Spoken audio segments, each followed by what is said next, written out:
शांति। हम सभी ब्रह्मावश बाप दादा के इशारों को कैच करते हुए अपने लक्ष्य की ओर आगे बढ़ रहे हैं। यूँ तो सारूप में ब्राह्मण सो फरिश्ता, फरिश्ता सो देवता बनने का लक्ष्य हम सभी को मिला है, परंतु आज जो चारों तरफ कोरोना वायरस के कारण एक विकराल परिस्थिति, आपदा के रूप में, विपत्ति के रूप में सारा समाज और सारा संसार इसका सामना कर रहा है, उसमें खास करके बाबा के जो बच्चे हैं चारों तरफ हर अपने अपने स्थान पर बैठ करके इस विषम परिस्थिति में भी अपनी ज्ञान योग की डांस करते हुए विजय का अनुभव कर रहे हैं।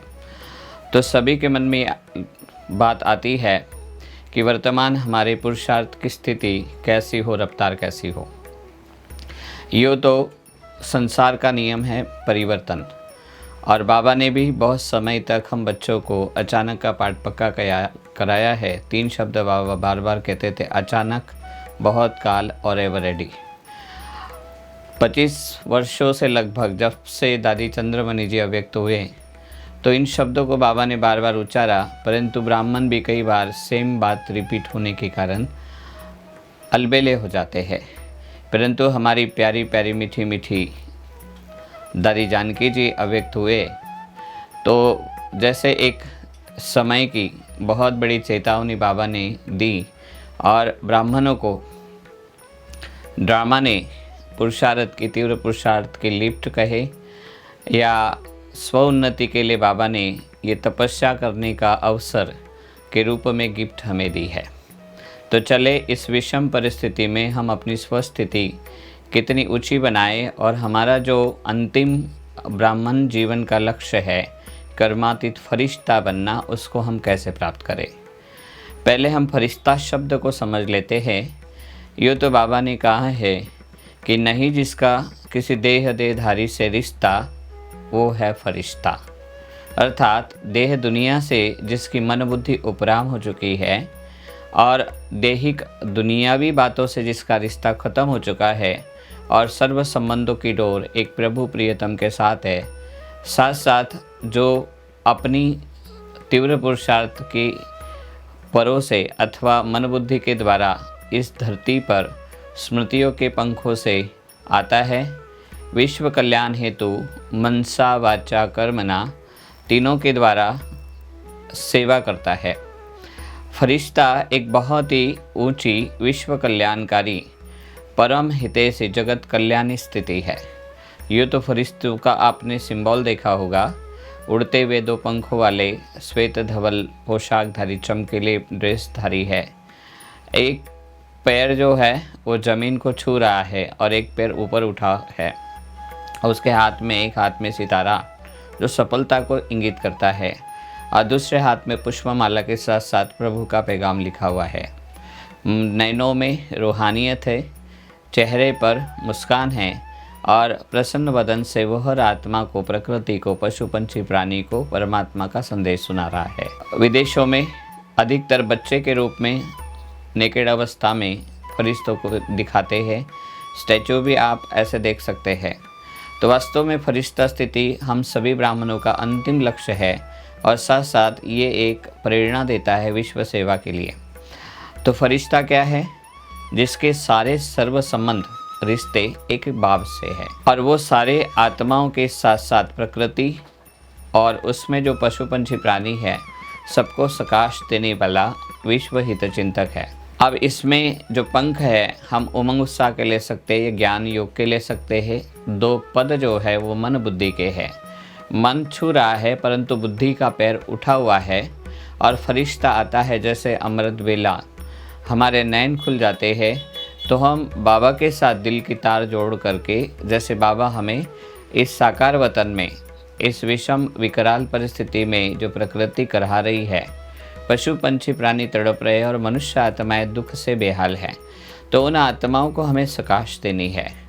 परंतु उस सकाश देने के लिए हमारी मानसिक पृष्ठभूमि क्या हो, इसलिए आज हम आपके साथ फरिश्ता स्थिति के 4 आयाम कहे या 4 चरण कहे वो डिस्कस करेंगे।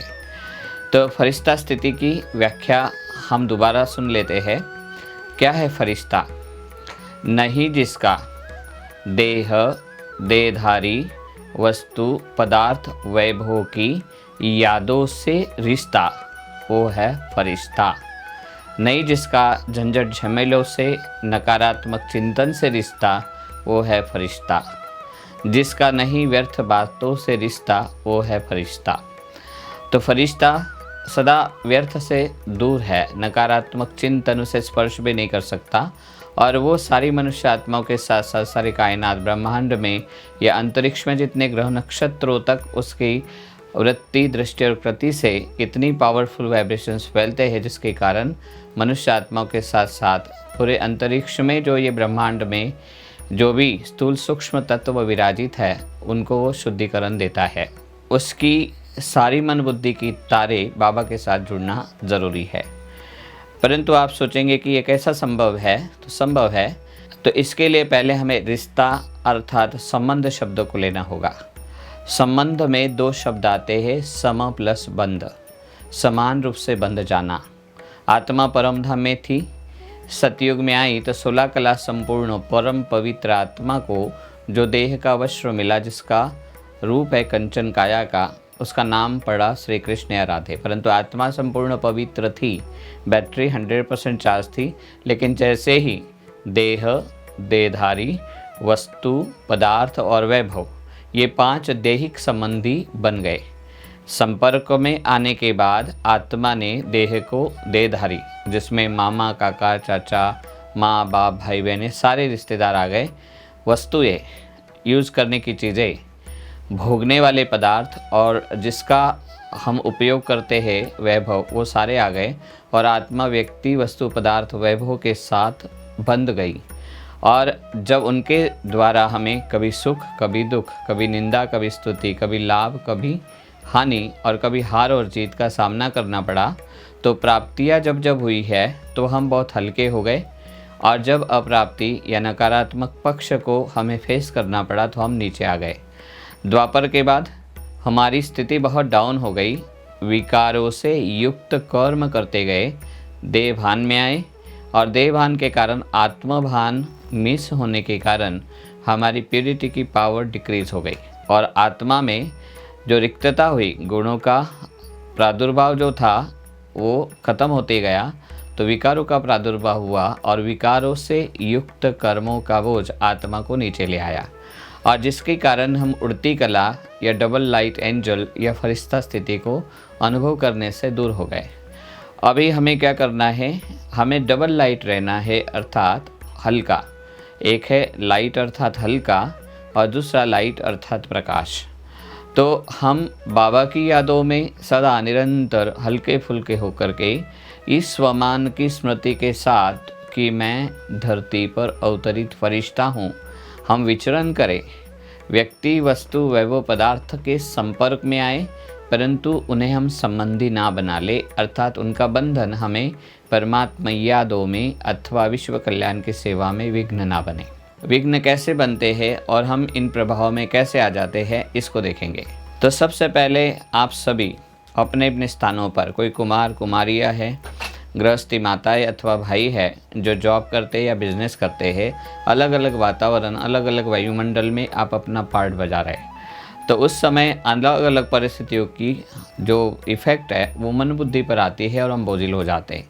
वर्तमान दौर में जो कोरोना का इतना महासंकट सारी दुनिया के सामने है, उस समय बहुतों की नौकरियां चली गई, कई डिप्रेशन में जा रहे, कई चिंता करते बैठे कि क्या होगा आगे, भयानकता का सामना नहीं कर पा रहे, और ऐसी आत्माओं को सकारात्मक श्रेष्ठ समर्थ चिंतन के द्वारा उन्हें सकाश देना, वाणी के द्वारा उमंग उत्साह के बोल से उत्साहवर्धन करना, और कर्मों में गुणदान के द्वारा उनको सुख की अनुभूति या अपनी स्थिति के द्वारा उनको परमात्मा की साथ की प्रचिति कराना, ये हमारा कर्तव्य यानी फरिश्ते का रोल है।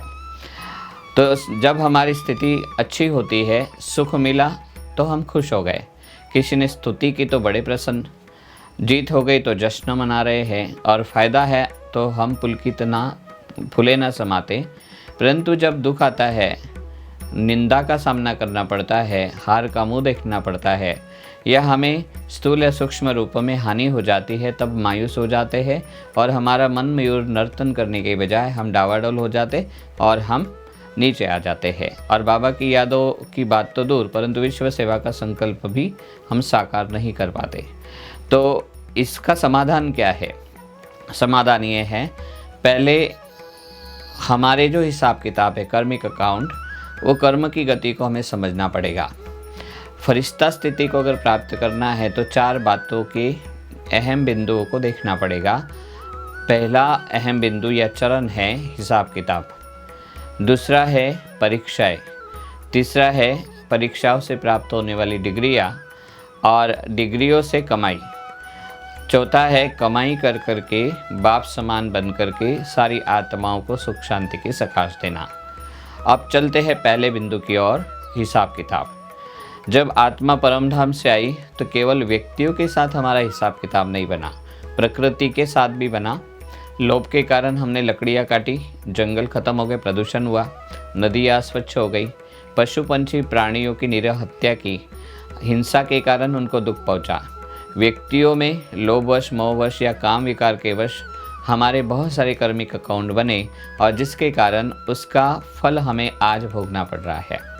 आप सभी ने हमारे आदरणीय मीठी मोहिनी दीदी जी का संदेश सुना होगा कि वर्तमान समय सारी मनुष्य आत्माएं अपने पाप कर्मों की सजाएं पा रही है और ब्राह्मण आत्माओं के हिसाब किताब चुकते हो रहे।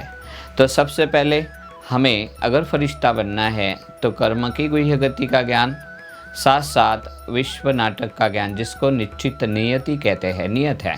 आत्मा को परमात्मा ने जो स्वोन्नति हेतु आध्यात्मिक ज्ञान दिया है, ये 3 ज्ञान को सामने रखना पड़ेगा। कर्म की गति का ज्ञान, विश्व नाटक के नियमों का ज्ञान और आत्म उत्थान के लिए परमात्मा की श्रीमत, जिसका हमें यथार्थ ज्ञान होना चाहिए। पहला लेते हैं हम कर्मिक अकाउंट। हम आत्मा परमधाम में थी, बहुत हल्की थी, लेकिन नीचे आती गई तो हमारे कर्मों में बहुत मिलावट हुई, हमारा हिसाब किताब बना। अब हिसाब किताब 2 तरीके से बनता है और 2 तरीके से चुकतो भी होता है। पहला तरीका है, समझो राम ने शाम को कुछ अच्छी या बुरी बात दी तो राम ने शाम को दी तो शाम उसको वैसे के वैसे रिटर्न करेगा। ए ने बी को, बी ने ए को दिया। लेकिन दूसरा जो कर्मों का खाता चलता है वो चक्रीय रूप में चलता है। जैसे छोटे बच्चे गेंद को पास करते हैं और पास करते करते वो फॉरवर्ड हो जाता है, ए ने बी को, बी ने सी को, सी ने डी को और डी ने E F G H I J K L M N O P Q R S T U W Z तक जाता है और जेड फिर ए को देता है। तो इस प्रकार से होता है। पर जब ब्राह्मण आत्माएं भी जब अपना कर्मिक अकाउंट समझ में नहीं आता तो निश्चय बुद्धि ना होने के कारण डावाडोल हो जाते हैं। आपको थोड़ा सा मिसाल देना चाहेंगे। मान लीजिए कि हम यहाँ मधुबन में हैं, एक कमरे में रहना पड़ता है 3 भाई 4 भाई को। मान लीजिए अगर मुझे अपने स्थान पर लिमिटेड या मर्यादा में रह कर के स्थान मिला है, लेकिन मैं अपनी सुविधावश कोई चीज़ वहाँ रखता हूँ और मेरे नज़दीक या मेरे साथ रहने वाले भाई को उसकी परेशानियाँ झेलनी पड़ती, कभी वो बोलता भी है, परंतु अपनी सुख सुविधा को प्राधान्य देते हुए अगर मैं डोंट केयर करता हूँ और थोड़े ही समय के बाद कालांतर के बाद अगर मेरा स्थान परिवर्तन हो जाता है तो मैं देखता हूँ कि मेरे स्थान पर वैसे ही कोई चीज़ रख रहा है और मैं इरिटेट हो जाता हूँ। सोचता हूँ कि ये व्यक्ति क्यों कर रहा है।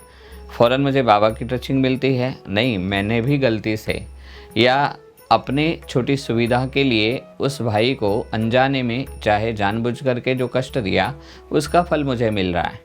और वो रियलाइजेशन के बाद अगर मैं बाबा को कहता हूँ कि बाबा थैंक्स, आपने मुझे मौका दिया, अब मैं अपना हिसाब किताब चुकता कर रहा हूँ, लेकिन अगली बार मैं कर्मिक अकाउंट नहीं बनाऊंगा, तो बाबा की मदद मिलती है, मैं हल्का हो जाता हूँ और साथ साथ हल्का होने के साथ ही कुछ दिनों के बाद वो मेरा हिसाब किताब पहाड़ तो क्या परंतु राई और राई तो क्या रुई हो जाता है।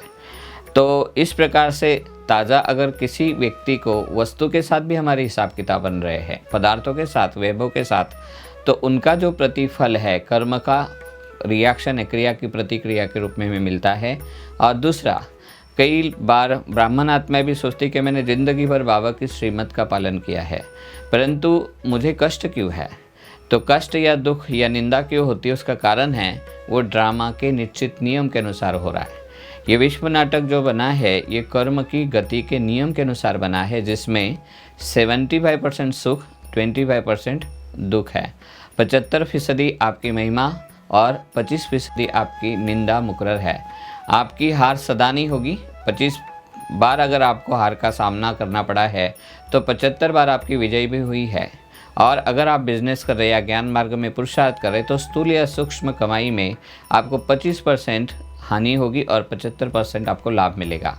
तो ये जो सुख के साथ दुख, निंदा के साथ स्तुति, हानि के साथ लाभ और जय के साथ पराजय का बहुत संतुलित रूप से ये प्रपोर्शन बना है और ये दोनों पक्ष प्राप्ति और अप्राप्ति वाले एक दूसरे के लिए पूरक है। अब हम यहाँ पर क्या करते हैं, किसी व्यक्ति ने दुख दिया ये मान करके उसके प्रति हमारी भावनाएं बिगड़ जाती, दुर्भावनाएं पैदा होती है। परंतु क्या वो जायज़ है? नहीं। हर आत्मा चाहे 84 जन्म पार्ट बजाने वाली हो, चाहे वो 2 जन्म बजाने वाली या 20 जन्म बजाने वाली हो, उस हर आत्मा के भाग्य में नियति के द्वारा उसके नियत कर्मों से ये निश्चित किया गया कि 84 जन्मों में अगर उसको 75% सुख मिला है तो उसको उसके हिसाब से 25% दुख का सामना करना है। 84 जन्मों का पार्टधारी अंतिम जन्म में है और उसका दुख का अंत समय है। परंतु मान लीजिए किसी के 4 जन्म हैं या 25 जन्म है, तो 4 जन्म या 25 जन्म वाले का सुख, मान लीजिए कि 4 जन्म वाले का ये पहला जन्म है तो उसको सुख दिखाई देगा। उसके 3 जन्मों तक उसे सुख मिलना है और लास्ट एक बर्थ उसका दुख का होगा। तो किसी के सुख को देख करके वो गलत काम कर रहा है, परंतु उस गलत काम के परिणाम को हम जानते नहीं है। जब उसके 75% सुख का पोर्शन खत्म हो जाएगा तो निश्चित नियम के अनुसार, जो ड्रामा प्लान अनुसार, यहाँ ये शब्द बहुत इंपॉर्टेंट है, ड्रामा प्लान अनुसार, उसका ड्रामा है, उसने प्लान किया है। और संगम युग में सारी आत्माएं, चाहे वो बाबा के बच्चे इस ज्ञान को समझने वाले हो चाहे न समझने वाले, सभी आत्माएं अपनी डेस्टिनी फाइनल करती है, अपनी 84 जन्म अथवा न्यूनतम 1 जन्म की स्क्रिप्ट लिखती है, अर्थात कर्म की गति के द्वारा अपना भाग्य का लेखा जोखा इसी समय सिद्ध हो रहा है।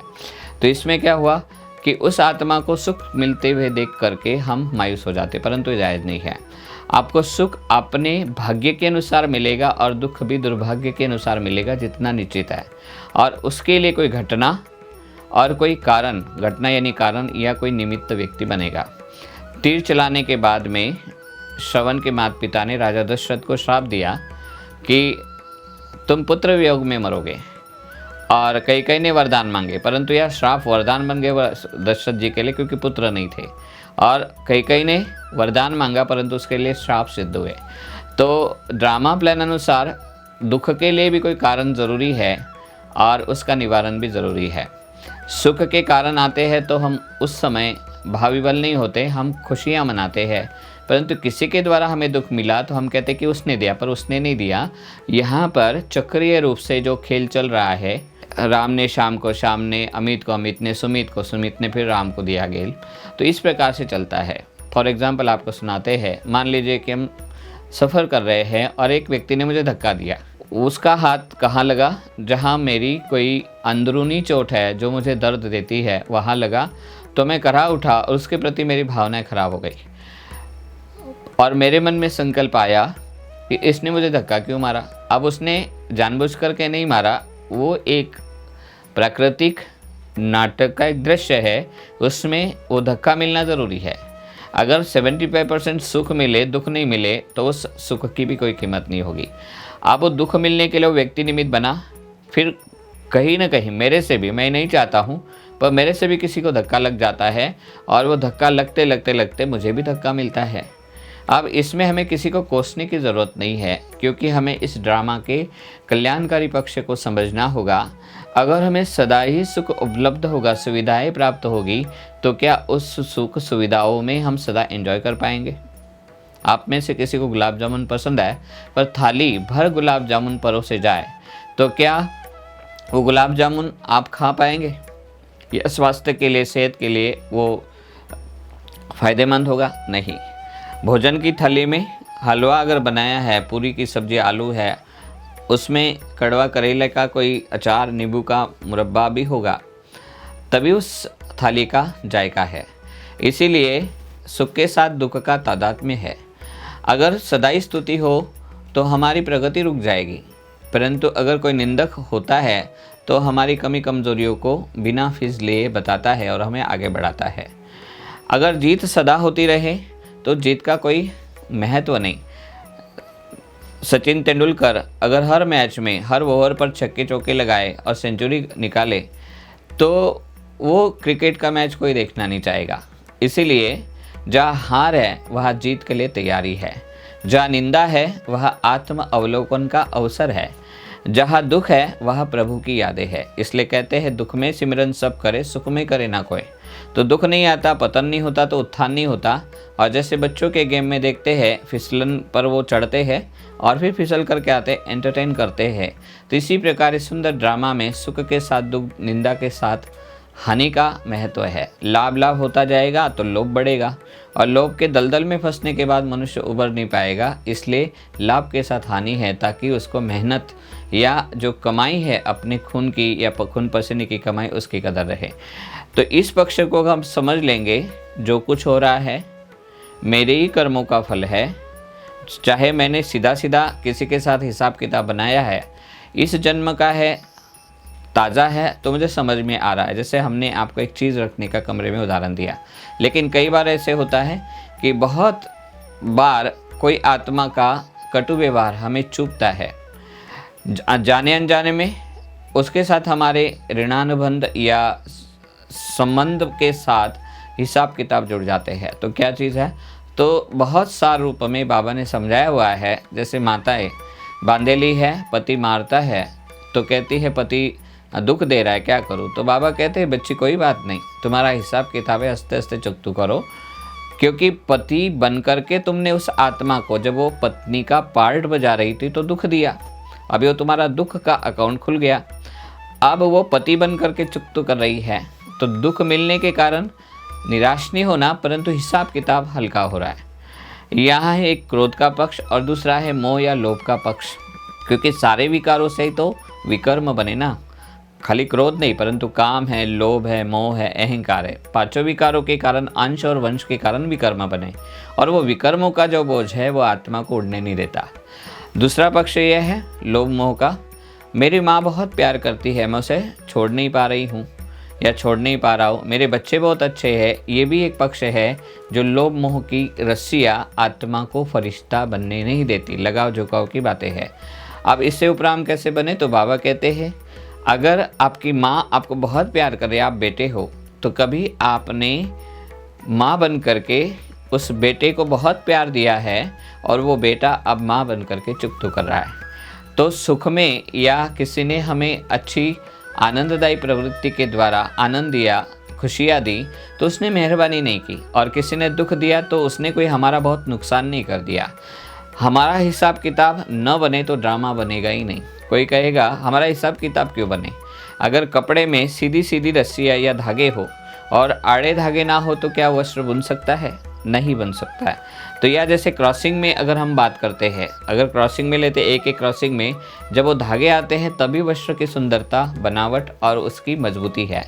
तो कर्म की गति और साथ साथ संबंधों में उतार चढ़ाव आना, सुख के साथ दुख का होना, हार के साथ जीत होना, ये सारी चीज़ें पूरक है और पूरकता के कारण ये ड्रामा बहुत सुंदर बना है। बस हमें क्या करना है, वर्तमान समय हम अपनी स्वस्थिति पर पैनी नज़र रखें और नज़र रखते हुए जो जो हमारे कर्मिक अकाउंट है, अगर कोई बात आ रही है तो ज़रूर वो मेरे किए हुए कर्मों का फल है, उसको स्वीकार करें, तो हम हल्का बनेंगे, फरिश्ता बनेंगे। जहाँ प्रभाव है अच्छा अथवा बुरा, वो प्रभाव मन बुद्धि पर दबाव पैदा करेगा। अगर लोभ मोह जनित बातें हैं तो लगाव पैदा करेगा और झुकाव भी हो जाएगा। तो फरिश्ता क्या है? सभी प्रभावों से परे, सुख का भी प्रभाव नहीं, दुख का भी प्रभाव नहीं, निंदा स्तुति का भी प्रभाव नहीं, हानि लाभ का भी प्रभाव नहीं, और जीत और हार का भी प्रभाव नहीं है। वो प्रभाव से मुक्त है। प्रभाव नहीं है इसलिए दबाव भी नहीं। माँ ने प्यार दिया इसलिए मन बुद्धि पर दबाव आएगा कि माँ होती तो कितना अच्छा, माँ को पाने की चेष्टा होती, प्रेशर आता, बाबा की याद नहीं आएगी। आप विस्तार को सार में समेटते इतना कहेंगे कि बातें बहुत है पर बाबा की एक ही श्रीमत है, बातों को भूल जाओ, बातों से रिश्ता नहीं रखो, बाबा से रिश्ता रखो और फरिश्ता बनो। अब हम फरिश्ता कैसे बनेंगे? जब हम डबल लाइट है, हल्के पुल्के है, सदा निरंतर विश्व की आत्माओं के, पांचों तत्वों के, पशु पंछी प्राणियों के शुभ चिंतक बन करके मनसा के द्वारा शक्तियों का दान, वाणी के द्वारा वरदानी बोलों से सुख का या शांति का दान, और कर्मों के द्वारा गुणदान, ये जब हम निरंतर करते जाते हैं तो फरिश्ता है। फरिश्ता अर्थात ऐसे नहीं कि हम सचमुच लाइट के, ये स्थूल बॉडी हमारी डिमोलिश हो जाएगी और हम लाइट के देहधारी बनेंगे, नहीं, परंतु ये ऊंची स्थिति है और हमें हल्केपन की अनुभूति करा करके स्वयं को भी अन्य आत्माओं को करानी है। अभी हमने पहला जो चरण है हिसाब किताब, उसको थोड़ा समझा, आगे ले चलते इस बात को। कई बार ऐसे होता है, हम जिस स्थान पर है, घर में माता है तो उनके बाल बच्चे छोटे छोटे हैं, जो अबोध है, नन्हे हैं, जिनकी समझ नहीं है। एक भाई जो जॉब करता है अथवा कार्य व्यवहार में या नौकरी धंधे में जाता है, तो वहाँ पर उसको कई लोगों का सामना करना पड़ा, कस्टमर्स है, उसके कलीग्स है, अथवा अगर कोई बॉस है तो उसके कर्मचारी है, और कोई कर्मचारी का रोल बजा रहा है तो उसको बॉस से भी फेस करना पड़ता है। कन्याएं कुमार है, अपने अपने घरों में माता पिता या लौकिक परिवार के अंदर अनेक प्रकार की बातों का सामना करके आगे चल रहे हैं। अभी परिस्थितियाँ अलग अलग है। अब आपको प्रैक्टिकल सुनाएं तो कईयों की नौकरियां चली गई, तो आर्थिक मंदी का दौर है, कईयों के रिलेशन में किसी को कोरोना हो गया तो चिंता है। अभी अलग अलग बातों का अलग अलग तरीके से पेपर हो रहा है। एक व्यक्ति है जिसके कारण मुझे बहुत तकलीफ़ होती है, उसका व्यवहार मुझे अप्रिय लगता है। जिस स्थान पर मैं बैठा हूँ उस स्थान पर रहते हुए उस व्यक्ति के अनचाहे कर्म के कारण मैं डिस्टर्ब होता हूँ और मेरी स्थिति नीचे आ जाती है। तो उस समय संकल्प आता है, ये व्यक्ति सुधर जाए तो अच्छा ना, ये बात बदल जाए तो अच्छा ना, तो मेरी स्थिति बहुत अच्छी हो जाएगी। तो अगर वो बात बदलने के बाद मेरी स्थिति अच्छी हुई तो उसका मज़ा नहीं रहेगा, ना उसके कोई नंबर मिलेंगे। अब दूसरा मिसाल हम अपने स्वानुभव से शेयर करना चाहेंगे। हमें यज्ञ से सेवा मिली है नए भाई बहनों का कोर्स कराने की।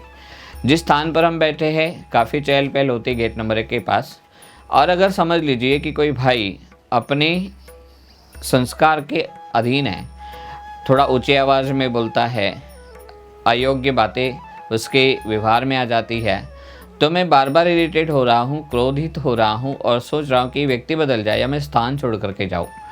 तो उस समय क्या ये उचित होगा? बिल्कुल नहीं। अचानक बाबा की मुझे टचिंग मिलती है, बच्चे स्थान बदल जाएगा, व्यक्ति बदल जाएगा, पर पेपर तो ख़त्म नहीं होगा ना। तुम्हारा जीवन पढ़ाई है और पढ़ाई में पेपर होंगे, तो वो व्यक्ति ना बदलेगा ना स्थान बदलेगा, और बदल भी लोगे तो दूसरा व्यक्ति, दूसरी बात आपका पेपर लेने आ जाएगी। अब उस व्यक्ति को पता नहीं है कि उसके व्यवहार के कारण मैं डिस्टर्ब हो रहा हूँ, पर डिस्टर्ब होना सबसे पहली गलती है। बाबा ने लक्ष्य दिया है आपको क्या बनना है? देवता, पहले फरिश्ता फिर देवता। तो देवता क्या है? देवताएं है दैवी गुणों के स्वरूप, शांति का स्वरूप है, प्रेम का स्वरूप है, आनंद का स्वरूप है।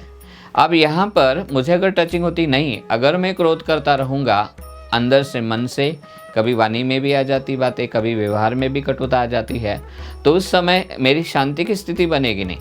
तो अगर इसी स्थिति पर रह करके इन बातों का सामना करना है, वातावरण के अंदर जो नेगेटिविटी या जो दृश्य पैदा हुआ है उस परिस्थिति, पर माना दूसरा, दूसरी की स्थिति का मुझे श्रेष्ठ चिंतन की स्थिति के द्वारा सामना करना है। मैं क्रोध नहीं करूँगा, और ये चिंतन जब मुझे मिल जाता है, मुझे मिला, और उसके कारण धीरे धीरे जो आजू बाजू में बैठने वाले या कोर्स करने वाले भाई बहने थे उनको भी हम बताते कि नहीं देखो, ये विश्व नाटक है, इसमें हर एक नकारात्मक पक्ष भी होता है, लेकिन उसमें हमारी परीक्षाएं है। तो क्या हुआ, उसी स्थान पर बैठते बैठते धीरे धीरे स्वयं हमने ऑब्जर्व किया कि मेरी माइंड की स्टेट जो है वो कूल डाउन होती जा रही। तो बाबा ने क्या कहा, बच्चे हर जगह हिसाब किताब कहना उचित नहीं है। अगर कोई आत्मा आपको दुख दे रही है तो किसी न किसी को आपने भी दुख दिया है, और वो दुख ट्रांसफ़र होते हुए आप तक उस व्यक्ति के द्वारा, प्राणियों के द्वारा, प्रकृति के द्वारा मिला है। अभी जैसे ईस्टर्न में कई जगह बाढ़ है, तो बाढ़ क्यों आई, या जैसे प्राकृतिक आपदा आई, तो उसमें कहीं न कहीं हम व्यक्तिगत नहीं परंतु सामूहिक रूप में गलत काम कर रहे हैं। वन अकेले व्यक्ति ने नहीं काटे, परंतु सामूहिक रूप में। एक है व्यक्तिगत और एक है विश्वगत, एक है पर्सनली और एक है ग्लोबली। तो जब ग्लोबली हमने ऐसे कर्म किए, मानव समाज ने वन काटे इसलिए वर्षा कम हो गई, डैम बनाए तो पानी रुक गया, फिर पानी छोड़ा गया। तो कहीं ना कहीं हम इस सृष्टि नाटक में सुख और दुख के जो मूल कारण हैं, व्यक्तिगत रूप से या वैश्विक रूप से हम जुड़े हैं, और उसी के कारण हमें उसके परिणाम भोगने पड़ रहे हैं।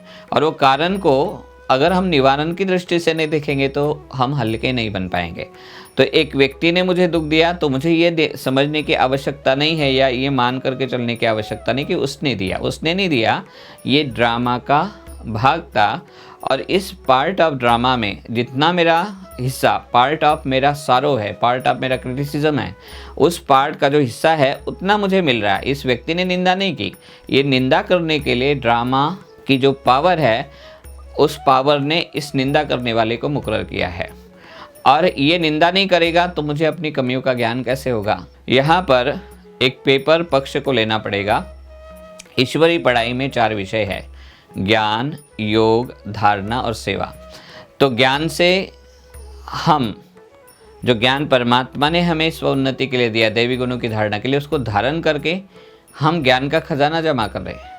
योग से हम शक्तियों को कार्य में लगा करके शक्तियों का खजाना जमा कर रहे हैं। धारणाओं से दैवी गुणों का खजाना और सेवा से दुआएं हमें मिल रही। ये खजाना है और इसके लिए पुरुषार्थ हमारा है संगम युग में। जिस जिस स्थान पर जो जो आत्माएं अलग अलग जगह पर पार्ट बजा रही, उसके लिए अलग अलग पेपर है। और उस पेपर में हमें सुख दुख का सामना करते हुए हमारी स्थिति एक रस अचल अडल बनानी, ये हमारा ईश्वरीय पढ़ाई का पैटर्न है। अब इसमें क्या होता है कि अगर एक घटना, एक व्यक्ति मेरे दुख का सबब बन जाता है तो मैं उसको दोष देता हूँ, पर दोष देने से क्या हमारी स्थिति हल्की हो जाएगी? नहीं होगी। एक दूसरा एग्जाम्पल आपको सुनाना चाहेंगे। मान लीजिए कि किसी के गलत कामों के कारण उसको फांसी की सज़ा हुई। तो आप में से कईयों को ये बात पता होगी कि जब फांसी के फंदे पर जल्लाद चढ़ाने के लिए ले जाता है, तख्ते पर उसको खड़ा करते हैं और उसके मुख पर मांस डालते हैं, तो जल्लाद जो है उसके कान में जाकर के 3 बार कुछ शब्द बोलता है। वो शब्द होते हैं, भाई मुझे माफ़ करना, मैं सरकार का ग़ुलाम हूँ। भाई मुझे माफ़ करना, मैं सरकार का ग़ुलाम हूँ। भाई मुझे माफ़ करना, मैं सरकार का ग़ुलाम हूँ। अब देखिए, कोई साधारण गुनाह करने वाला है तो उसको फांसी की सज़ा देने के लिए जल्लाद को 5,000 मिल रहे हैं, और कोई बड़ा आतंकवादी है तो उसको 25,000 मिल रहे हैं। अगर आतंकवादी को फांसी की सज़ा मिलने के बाद वो कहेगा मैं तुझे निपट लूँगा, तो क्या राइट है? और आम जो साधारण भूल करने वाले को भी फांसी की सज़ा मिल रही है, उसको दोष देगा कि तूने मुझे मरवाया या तू मुझे मारा है, फांसी के फंदे पर चढ़ा रहा है, तो ये गलत होगा। सिस्टम है, समाज क्या है? एक व्यवस्था है। इसी प्रकार विश्व नाटक में व्यवस्था बनी हुई है, और हर कर्म के अनुसार जिस आत्मा का जो संस्कार है, जो सहजता से वो जो कर्म करता आया और जिस कर्म करने के लिए उसको सहजता है, सरलता से वो काम कर सकता है, वो काम ही उसको विश्व नाटक में मिला है। अब काम शब्द को एक्शन नहीं लेते हैं, परंतु कहते भाई इस नाटक में इसने क्या बढ़िया काम किया। अरविंद त्रिवेदी जी ने जो रावण का रोल अदा किया, उनसे बढ़िया कोई नहीं कर सकता। और अरुण गोविल जी ने जो राम का पात्र इतना साकार किया, वो कोई नहीं कर सकता। तो जो जल्लाद है वो कौन बन सकता है? अगर एक कोमल हृदय व्यक्ति है, उसको कहेंगे एक थप्पड़ मारो तो नहीं मार सकता। हम ज्ञानी बच्चे मार नहीं सकते, क्योंकि हमारे अंदर वो अव प्लस गुण नहीं है।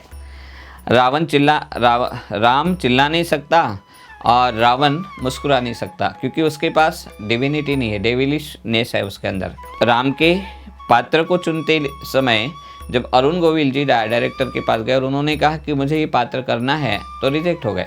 पर किसी ने उन्हें पहले मोटिवेट किया था कि आपकी जो स्माइल है वो डिवाइन स्माइल है, तो दोबारा उनको रिकॉल किया गया। और हम सभी जानते हैं कि अरुण गोविल की जो रामायण में राम जी की भूमिका थी कितनी सुंदर थी। इसी प्रकार अरविंद त्रिवेदी जी की भूमिका के पहले बहुत सारे कैरेक्टर को प्ले करने वाले एक्टर को बुलाया गया, पर कोई सुटेबल नहीं लगा रामानंद सागर जी को। तो उन्होंने क्या किया, उनको ड्रेस मेकअप करा करके एक डायलॉग दिया, हंसने का एक्शन बताया और चलने को कहा। तो वो जो एक्शन में एक रावण एक तगड़ा रावण का रोल अदा करने वाला कैरेक्टर उनको, ये एक्टर समझ में आया तो उनको वो भूमिका मिल गई। अभी जल्लाद को वो काम क्यों मिला है? तो उस आत्मा के अंदर वो कठोर हृदय है, उस आत्मा के अंदर वो गुण है कि वो आराम से किसी को भी फांसी के फंदे पर चढ़ा सकता है, उसका प्लस माइनस कोई भी इफेक्ट उसके ऊपर नहीं आता। तो जब हमारे रोज़मर्रा की ज़िंदगी में या जीवन में कोई ऐसे कठोर लोग मिलते हैं, पर उस कठोरता का महत्व होता है।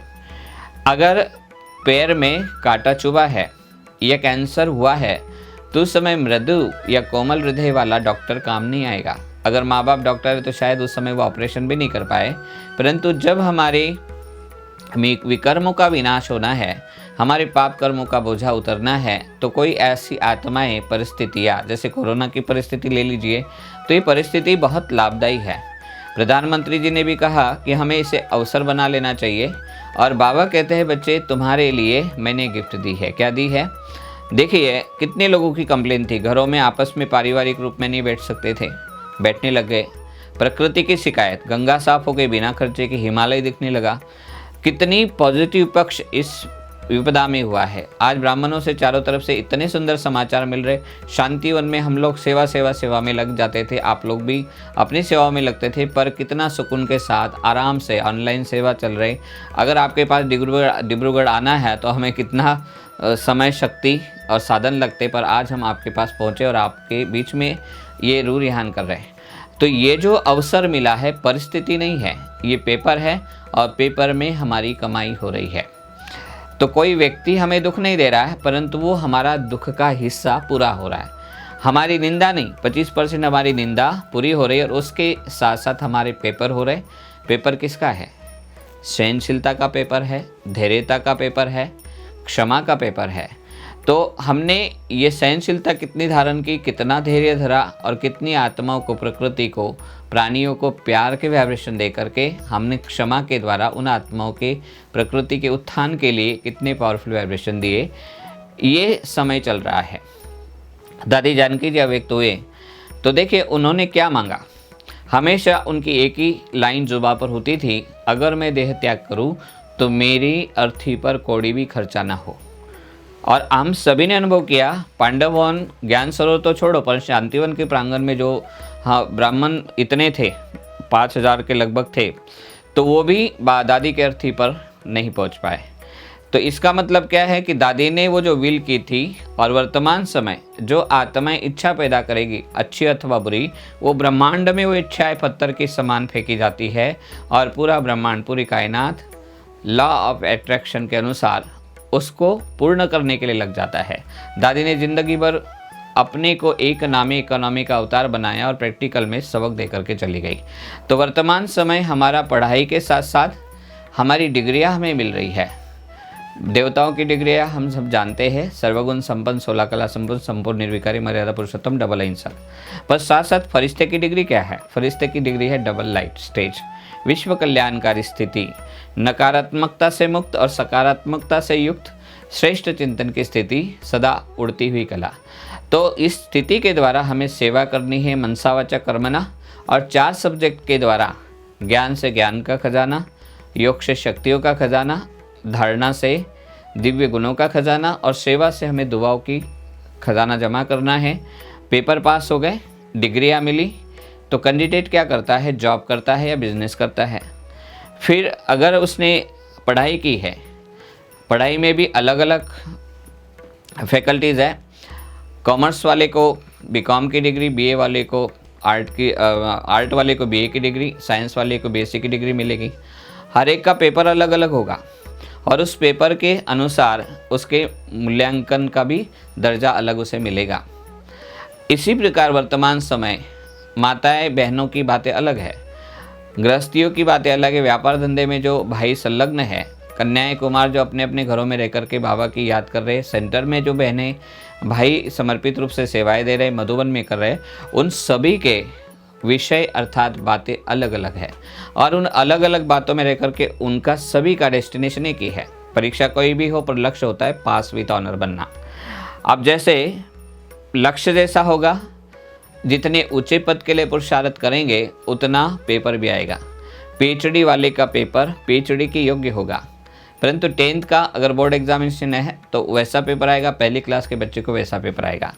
अब परिस्थितियाँ अलग अलग है, पेपर अलग अलग है, तो उस समय हमें ये सोचने की ज़रूरत नहीं। माताओं के लिए पेपर क्या है, घर में बाल बच्चे हैं।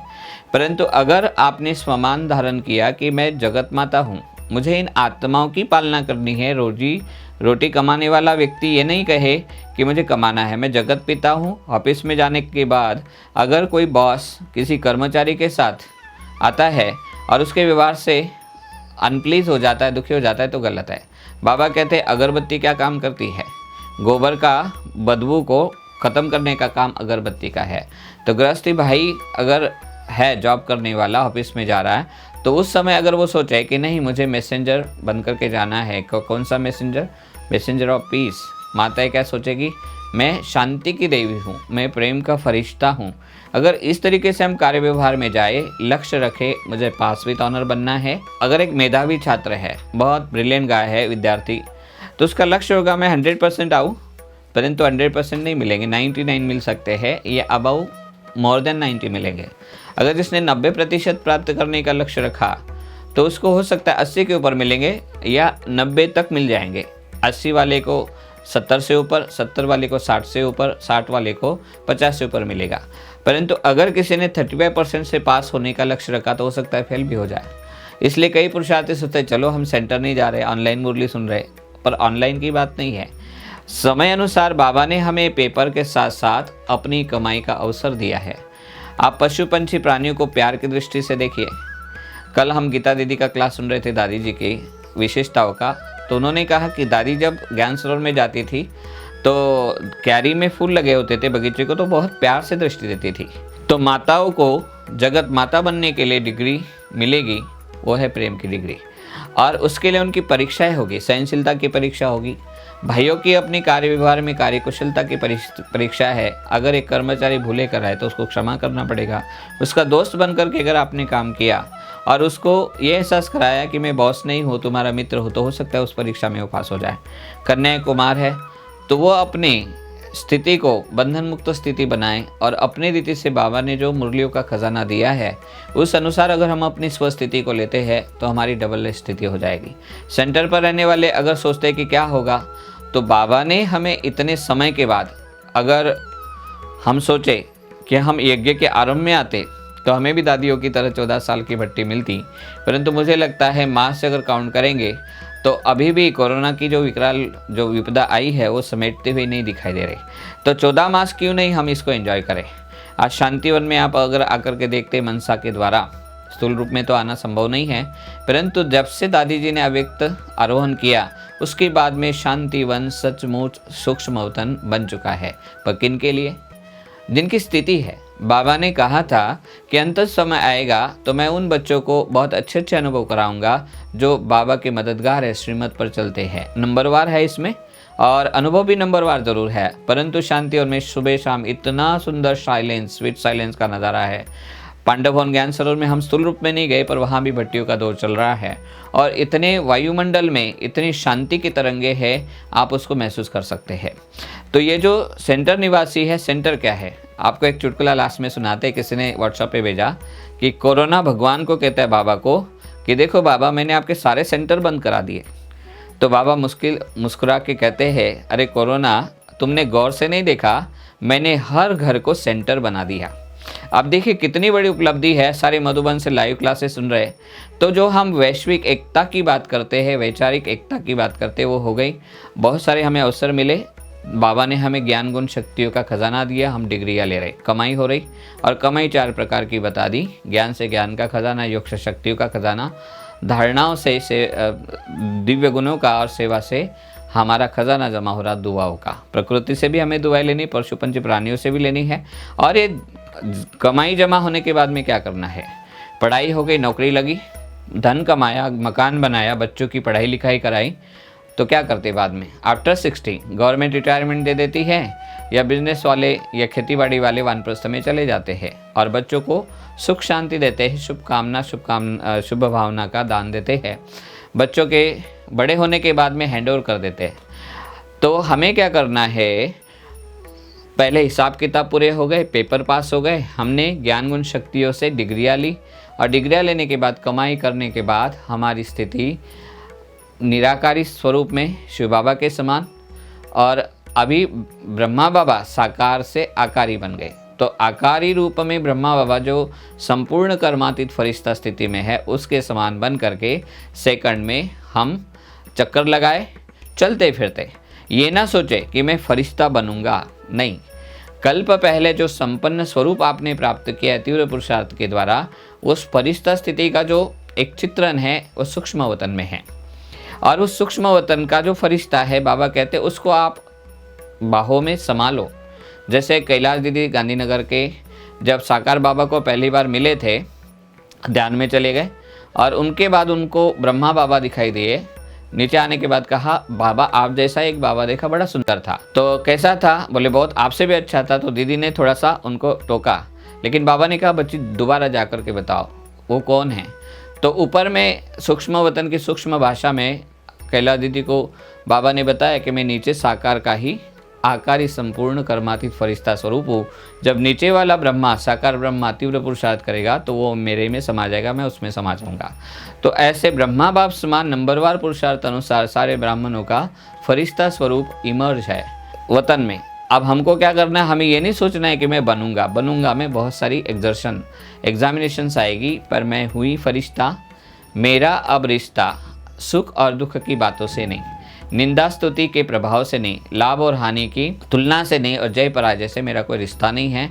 जैसे किसी के साथ लेन देन नहीं होती करनी, तो क्या कहते हैं, तुम्हारे से मेरा दूर दूर तक रिश्ता नहीं, आज से तुम मेरे लिए मर गए, मैं तुम्हारे लिए मर गया। तो बाबा कहते हैं, बच्चे इस पुरानी और पराई दुनिया की बातों से रिश्ता क्यों करते हो? और पुरानी दुनिया से हमारा रिश्ता खत्म हो गया, इसका मतलब ये नहीं कि हम काम काज छोड़ देंगे, सेंटर के एक्टिविटीज़ को पूर्ण विराम लगा देंगे, नहीं। पर हमने अव्यक्त बाप दादा से अच्छी पालना ली है, कर्म करके दिखाया और न्यारा बन कर के भी दिखाया। आज हम ऐसे ही पुरुषार्थ के लिए स्वयं को तैयार रखें, और आशा ही नहीं विश्वास है आप सभी ऐसे सुंदर पुरुषार्थ में जुड़े हुए हैं, क्योंकि ये कल्प की निश्चित विजय की भावी है। तो आए चले हम अपनी फरिश्ता स्थिति के द्वारा सारे विश्व को सकाश दे चलते फिरते। कर्म कोई भी हो, स्थान कैसा भी हो, किसी भी परम विषम परिस्थिति से आपका सामना होता हो, लेकिन हम हैं ही भगवान के बच्चे, और इसको दिल से स्वीकार करके हिसाब किताब को हंसते हंसते निपटा करके, हर पेपर में पास हो करके, अपनी कमाई जमा करने का उच्चतम लक्ष्य रख करके आए हम बाप समान बने। और बाप समान बन करके जो हम सभी पूज्य और पूर्वज आत्माओं का प्रकृति भक्त आत्माएं, दुखी अशांत आत्माएं आह्वान कर रही है, इनकी मनोकामनाओं को पूरा करें और सभी को मुक्ति और जीवन मुक्ति के वरदान से भरपूर करें। ओम शांति।